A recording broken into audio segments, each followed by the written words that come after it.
Good morning students. मैं पूनम राय। आज बहुत दिनों के बाद मैं वीडियो लेके आई हूँ।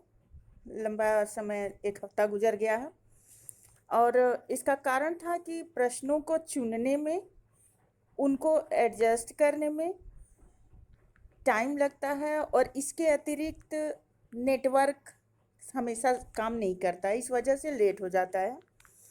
तो उम्मीद है आपको ये वीडियो भी पसंद आएगा। शुरू करते हैं। ये पेपर है जिसमें मिले जुले प्रश्न हैं।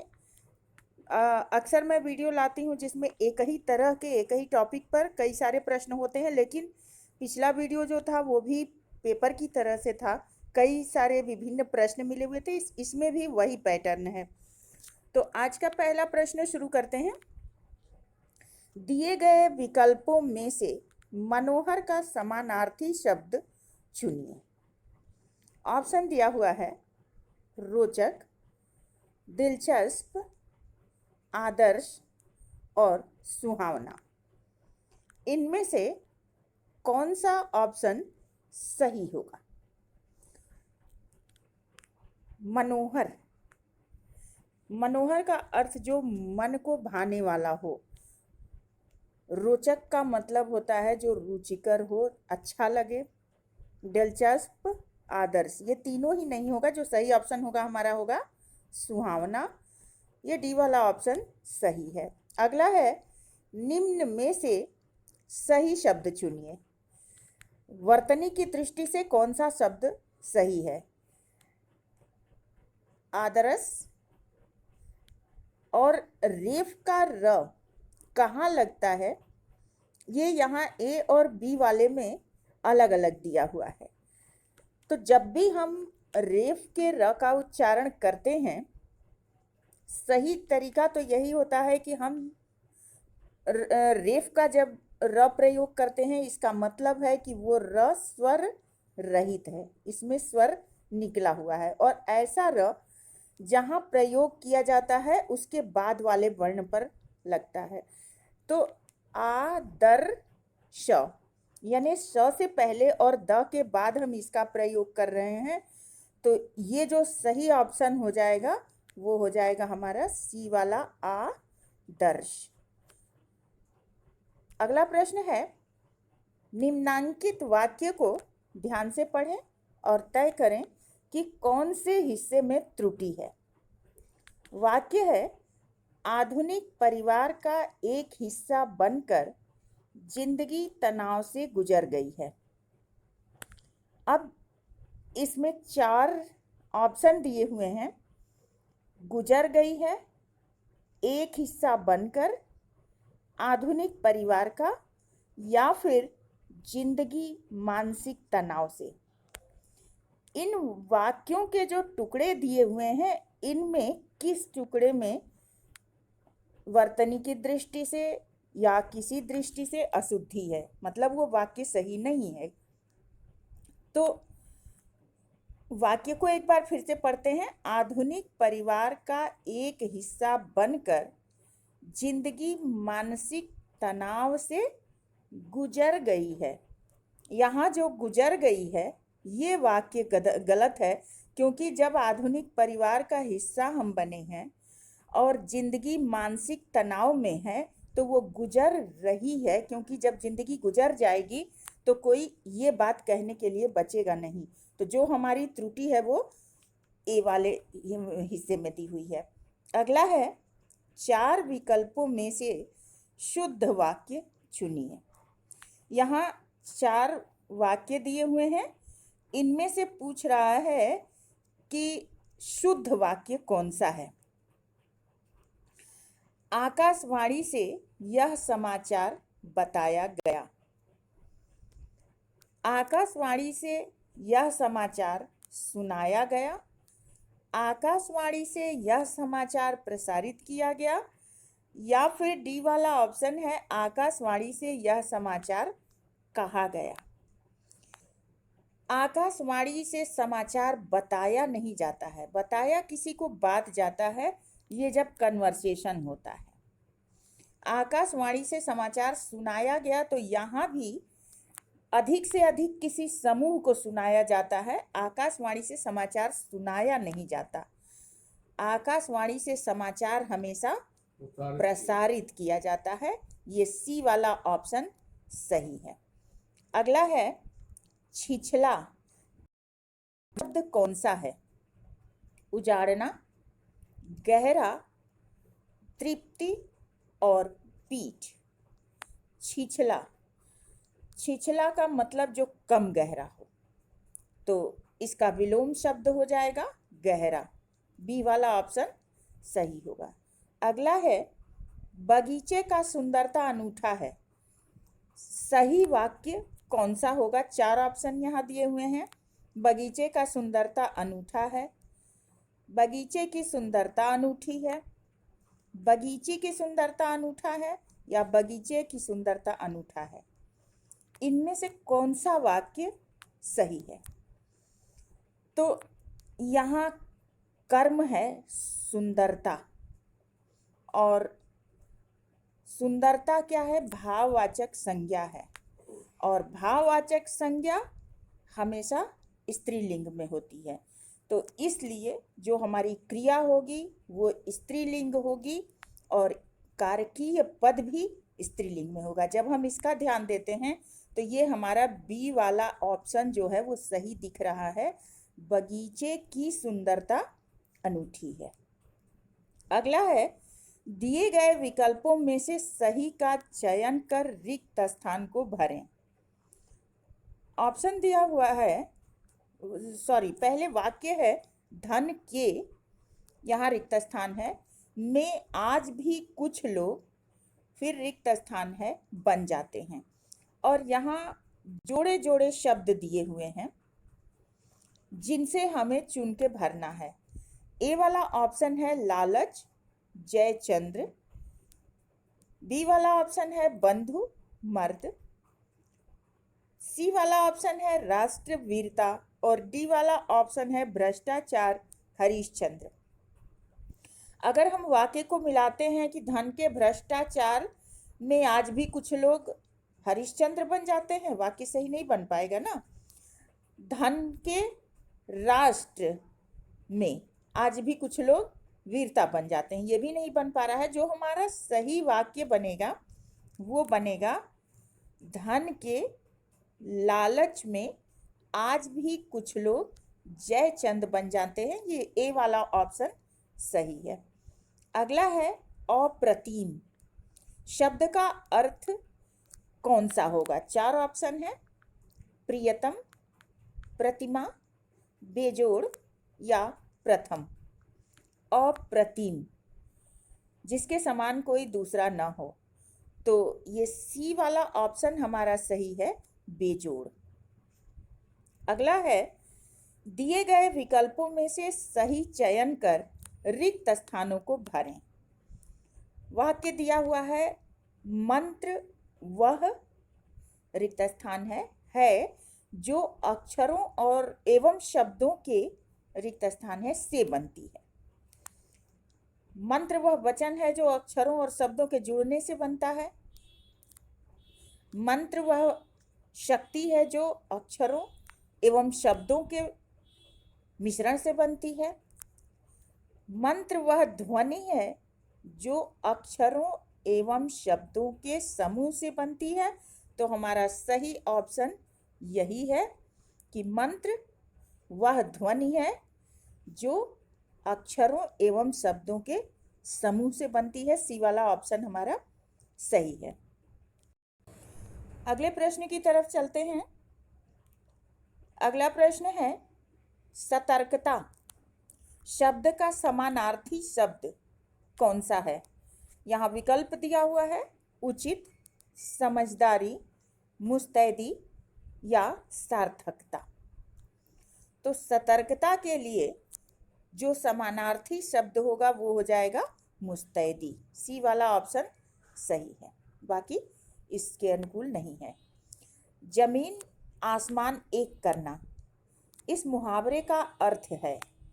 ऑप्शन है घोर प्रयत्न करना, मतलब निकालना, व्यर्थ कार्य करना या फिर पूरी तरह से नष्ट करना। जमीन आसमान एक करना का तात्पर्य है घोर प्रयत्न करना, बहुत कठिन परिश्रम करना। तो ये चीज जो है, ए वाला ऑप्शन हमारा सही है। अगला है, दिए गए विकल्पों में से सही का चयन कर रिक्त स्थानों को भरें।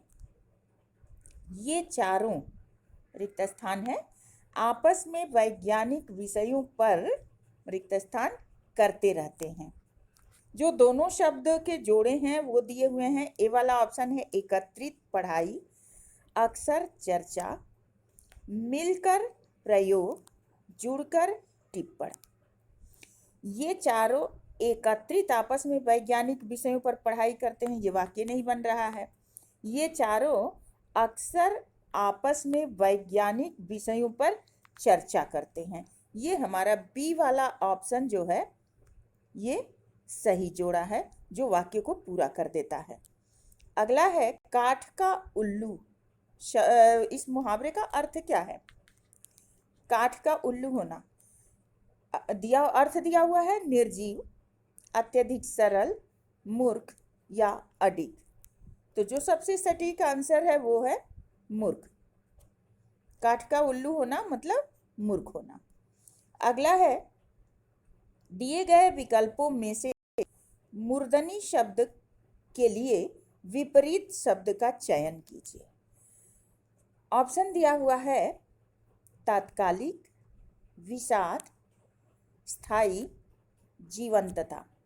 मूर्धनी भाववाचक संज्ञा है, तो जो हम इसमें से शब्द चुनेंगे वो भी भाववाचक संज्ञा चुनेंगे। विषाद भी भाववाचक संज्ञा है और जीवंतता भी भाववाचक संज्ञा है, लेकिन विषाद का अर्थ होता है बहुत गहरा दुख, और यहाँ है मूर्धनी, तो इसके लिए जो सही ऑप्शन होगा वो हो जाएगा जीवंतता। डी वाला ऑप्शन सही है। अगला है, यद्यपि वह बीमार था परंतु वह मेला गया। इस वाक्य में कौन सी त्रुटि है? शुद्ध वाक्य कौन सा होगा इसके लिए? ऑप्शन दिया हुआ है, यद्यपि वह बीमार था किंतु वह मेला गया। बी है, यद्यपि वह बीमार था लेकिन वह मेला गया। सी वाला ऑप्शन है, यद्यपि वह बीमार था तथापि वह मेला गया।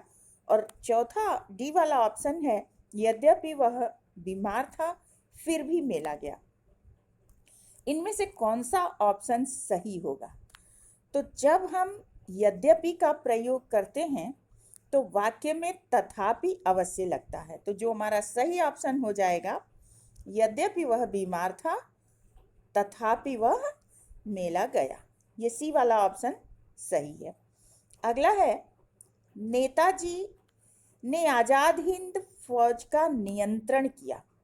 इस वाक्य में त्रुटि है। 4 ऑप्शन में बताया हुआ है कि सही जो वाक्य होगा वो कौन सा होगा, चुनना है। ऑप्शन दिया हुआ है, नेताजी ने आजाद हिंद फौजी का नियंत्रण किया, नेताजी ने आजाद हिंद फौज का नेतृत्व किया, नेताजी ने आजाद हिंद फौज का नियंत्रण किया, या फिर नेताजी ने आजाद हिंद फौज का निर्भय किया। तो जो सही ऑप्शन होगा वो होगा बी वाला, नेताजी ने आजाद हिंद फौज का नेतृत्व किया। अगला है, कूप मंडूक होना। इस मुहावरे का आशय क्या है? कुएं में गिरना, बहरा, घर में रहना, या फिर अत्यंत सीमित ज्ञान का होना। तो कूप मंडूक होना ये एक मुहावरा है और इस मुहावरे का अर्थ हो जाएगा अत्यंत सीमित ज्ञान का होना, थोड़े से में सीमित हो जाना। अगला वाक्य जो है, बिल्ली के गले में घंटी बांधना। इसका उचित विकल्प यानी कि सही अर्थ कौन सा है?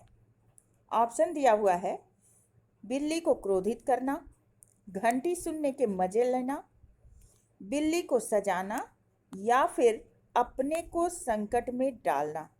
बिल्ली के गले में घंटी बांधना, ये चूहों की सभा वाली कथा सभी जानते हैं, यानी चूहे अपने ऊपर संकट लेते हैं, तो यहाँ सीधा सीधा अर्थ हो जाएगा अपने को संकट में डालना जोखिम में डालना। अगला है खिचड़ी किस प्रकार का शब्द है? देशज, तत्सम, तद्भव या विदेशज। विदेशज या विदेशी भी कभी कभी देते हैं, तो वो विदेशज का मतलब जो बाहर से आगत शब्द आए हुए होते हैं। तत्सम शब्द वे होते हैं जो संस्कृत के होते हैं। संस्कृत के बिगड़े हुए रूप में जब शब्द हिंदी में प्रयोग किए जाते हैं तो उन्हें हम तद्भव शब्द कहते हैं। लेकिन जो आम बोलचाल की भाषा के शब्द आते हैं उन्हें हम देशज शब्द कहते हैं। तो खिचड़ी जो है वो क्या है? देशज शब्द है। ए वाला ऑप्शन सही है। अगला है इनमें से कौन सा तत्सम शब्द नहीं है? ऑप्शन दिया हुआ है दधि, उष्ट्र, चक्षु और सिंगार। इनमें से कौन सा तत्सम नहीं है? चक्षु तत्सम शब्द है, उष्ट्र और दधि भी तत्सम है, लेकिन जो हमारा सिंगार शब्द है ये तत्सम नहीं है। डी वाला ऑप्शन यहाँ इसके लिए सही होगा। अगला है निम्न में से किस विकल्प में त्रुटि नहीं है? नीचे वाक्य दिए हुए हैं, इनमें त्रुटि विहीन कौन सा वाक्य है ये हमें चुनना है। वाक्य दिया हुआ है मैंने उस कागज में हस्ताक्षर कर दिए। कागज में यानी अंदर नहीं हस्ताक्षर करेगा, ये वाक्य पहले ही गलत है। मैंने हस्ताक्षर कर दिया उस कागज पर, जब त्रुटि खोजा जा रहा है तो इसमें व्याकरण संबंधी त्रुटि है, ये भी नहीं होगा। उस कागज पर मैंने हस्ताक्षर कर दिया, और डी वाला ऑप्शन है उस कागज पर मैंने हस्ताक्षर कर दिए। तो हस्ताक्षर करना कर्म है, और बार बार मैं ये आप लोगों को याद दिला रही हूँ कि जब भी कर्म होता है क्रिया हमेशा कर्म के अनुसार ही ली जाती है। हस्ताक्षर जो है ये बहुवचन का कर्म, और इसलिए जो क्रिया होगी वो बहुवचन में जाएगी। जो हमारा सही वाक्य हो जाएगा उस कागज पर मैंने हस्ताक्षर कर दिए। हस्ताक्षर कभी एक नहीं होता, हमेशा बहुवचन में होता है। अगला है दिए गए विकल्पों में से कौन सा विकल्प निशीथ का अर्थ है? निशीथ अर्थ दिया हुआ है निशा में स्थिर रहना, चंद्रमा, भानु या आधी रात। निशीथ मतलब आधी रात का जो समय होता है वो स्थित होता है, और ये जो है इसका सही ऑप्शन है, यानी निशीथ का जो सही अर्थ होगा वो आधी रात होगा। अगला प्रश्न है दिए गए विकल्पों में से सही का चयन कर रिक्त स्थान पूर्ण कीजिए। वाक्य दिया हुआ है जब कंधे पर का भार पड़ेगा तब का भाव मालूम हो जाएगा। जो शब्दों के जोड़े दिए हुए हैं वो हैं दोस्ती, रुपयों, मजबूरी, गली कुचों, बीवी, घर या गृहस्थी, आटे दाल। जब हम इस वाक्य को मिलाते हैं तो देखते हैं कि जब कंधे पर दोस्ती का पहाड़ पड़ेगा तब रुपयों का भाव मालूम हो जाएगा। वाक्य कुछ अटपटा सा बन रहा है। जब कंधे पर मजबूरी का भार पड़ेगा तब गली कूचों में, ये तो वाक्य सही ही नहीं जा रहा है। जब कंधे पर बीवी का भार पड़ेगा तब घर का भाव मालूम होगा, नहीं। जो हमारा सही ऑप्शन होगा डी वाला होगा, जब कंधे पर गृहस्थी का भार पड़ेगा तब आटे दाल का भाव मालूम होगा। डी वाला ऑप्शन यहाँ सही है। अगला प्रश्न है दिए गए विकल्पों में से कौन सा विकल्प स्मरण का विलोमार्थी है?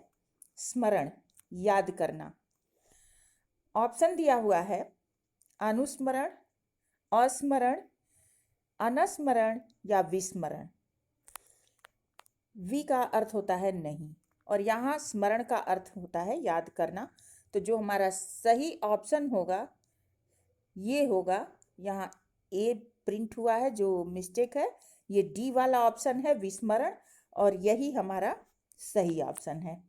अगला है निम्न में से उचित शब्द का चयन करिए, वर्तनी की दृष्टि से कौन सा शब्द शुद्ध है? औद्योगिक, औद्योगिक, औद्योगिक या औद्योगिक। इनमें से वर्तनी की दृष्टि से सही शब्द कौन सा है? हम शब्दों को जब बोलते हैं तो सबसे पहले उनके मात्राओं पर ध्यान देना चाहिए। बोलते हैं औद्योगिक, यानी कि जो हमारा डी वाला ऑप्शन है वो ह्रस्व ई है और ये सही ऑप्शन है। अगला है, दिए गए विकल्पों में से कौन सा विकल्प संक्षिप्त का विलोम शब्द है?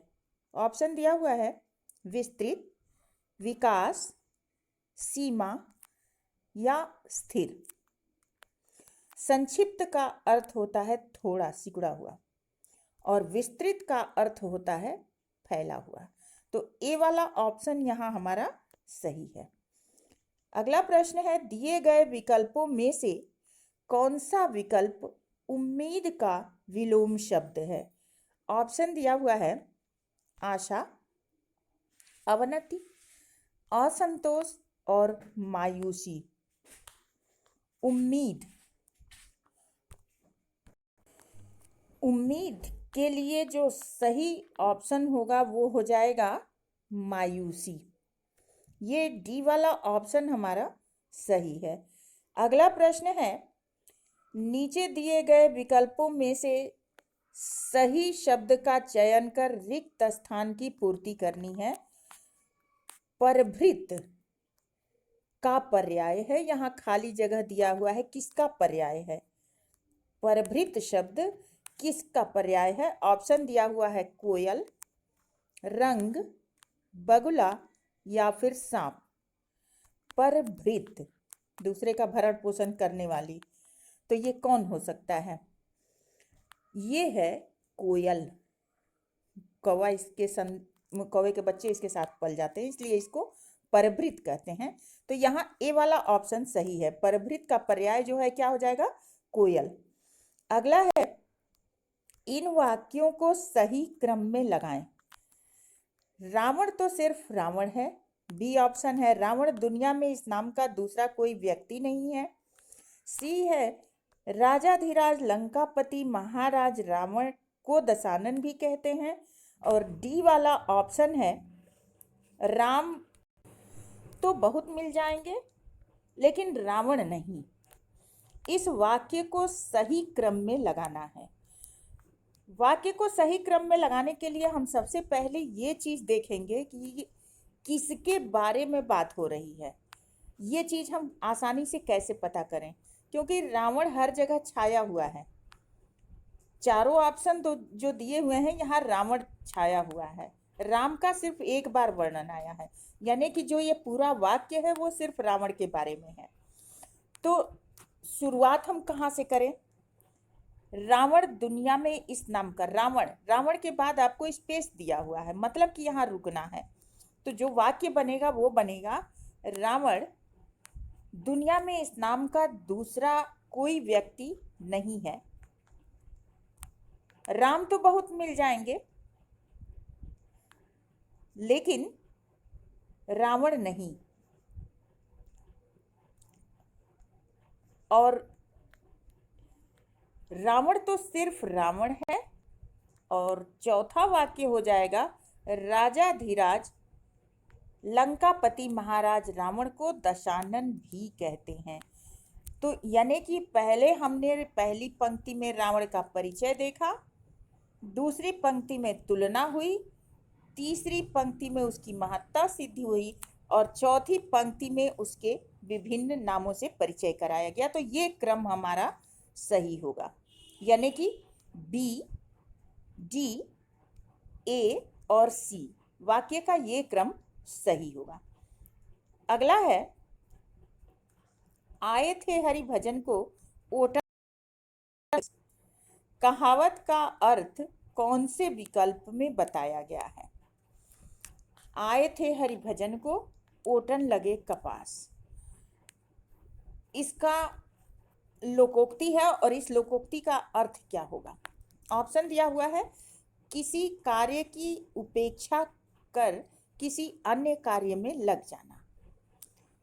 बी ऑप्शन है हरि भक्ति का मार्ग कठिन होता है, यहाँ लिखा होगा, ट लिखा हुआ है। ईश्वर भक्ति को छोड़ व्यापार में लग जाना या फिर उद्देश्य की प्राप्ति में असफल होना।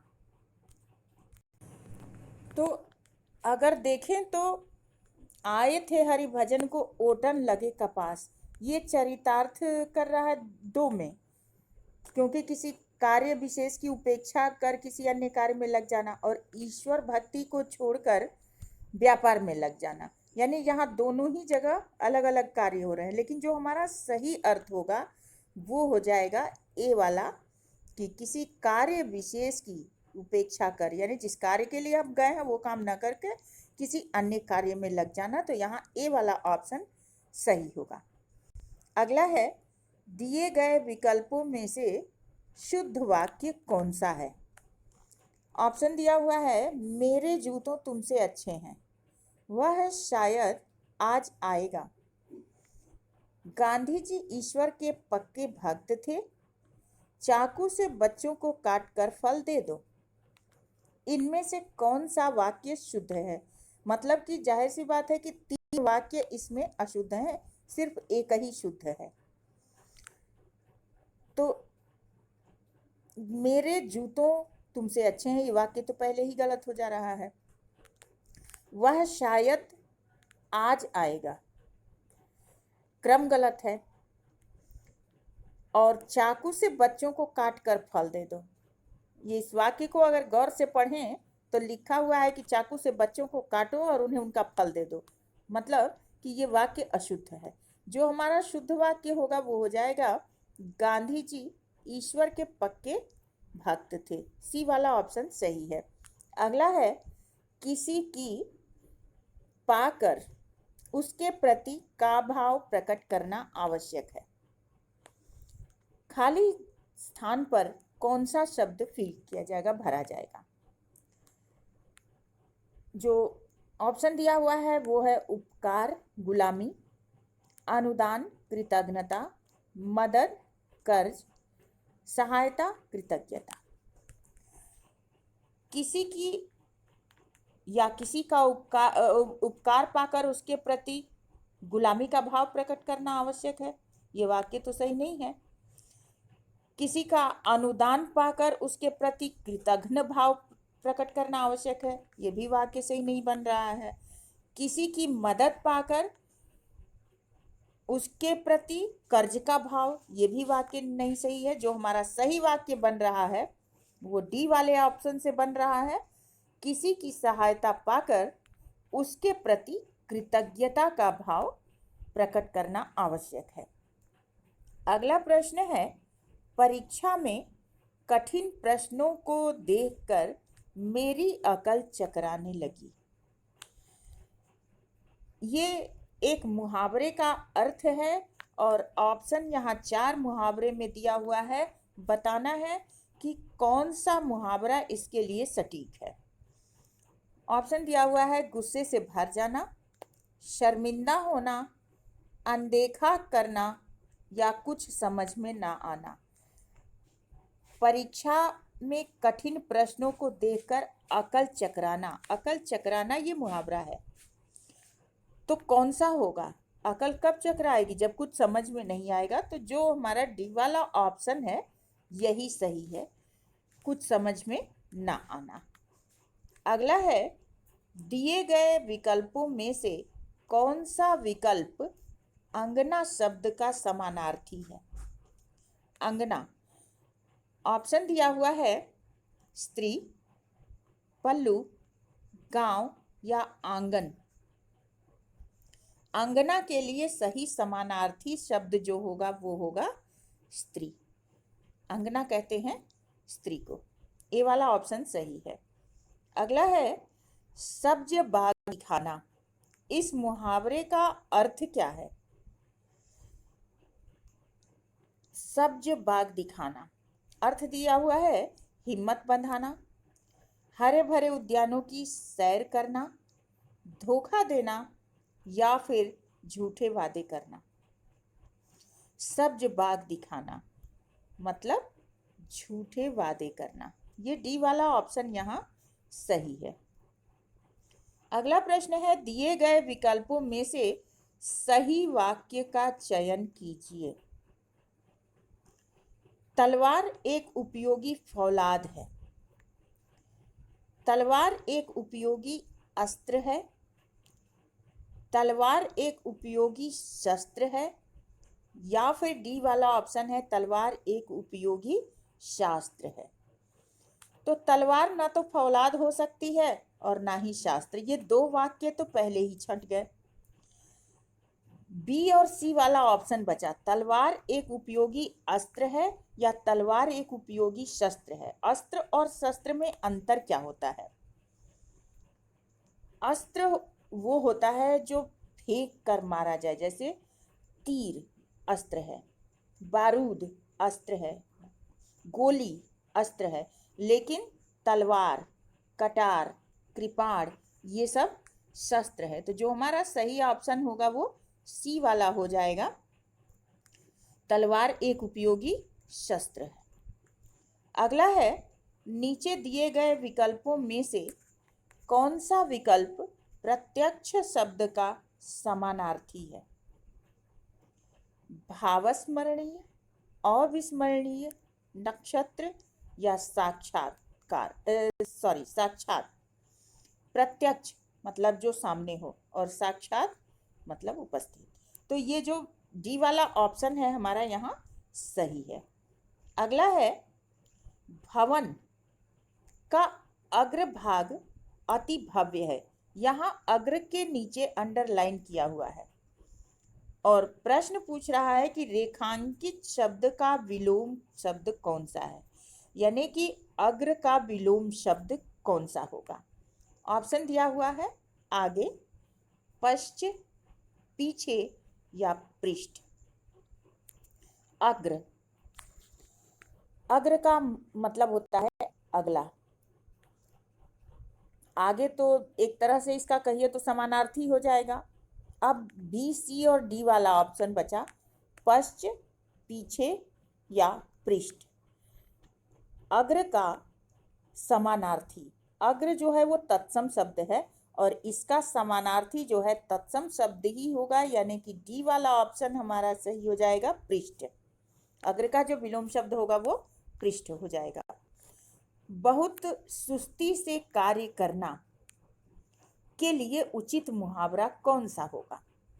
ऑप्शन दिया हुआ है, चोरी का माल मोरी में जाए, चमड़ी जाए पर दमड़ी न जाए, कौवा चले हंस की चाल, और डी वाला ऑप्शन है, 9 दिन चले 2.5 कोस। मुहावरा है, बहुत सुस्ती से कार्य करना, इसके लिए उचित मुहावरा कौन सा है? तो बहुत सुस्ती से काम करना मतलब धीरे धीरे, तो 9 दिन चले 2.5 कोस, ये डी वाला ऑप्शन सही है। अगला प्रश्न है, तरंग का सही समानार्थी शब्द कौन सा है? उर्मी, केकी, तुरंग या अटवी। तुरंग घोड़ा होता है, केकी मोर होता है, उर्मी तरंग लहर, उर्मी ये जो है समानार्थी शब्द हैं। ए वाला ऑप्शन यहाँ सही है। तो उम्मीद है ये सारे प्रश्न आपके काम के होंगे, जरूर इनमें से कुछ ना कुछ आपको मिल जाएगा। ऐसे ही और प्रश्नों के साथ जानने के लिए वीडियो देखते रहिए। मिलते हैं अगले वीडियो में, तब तक के लिए धन्यवाद।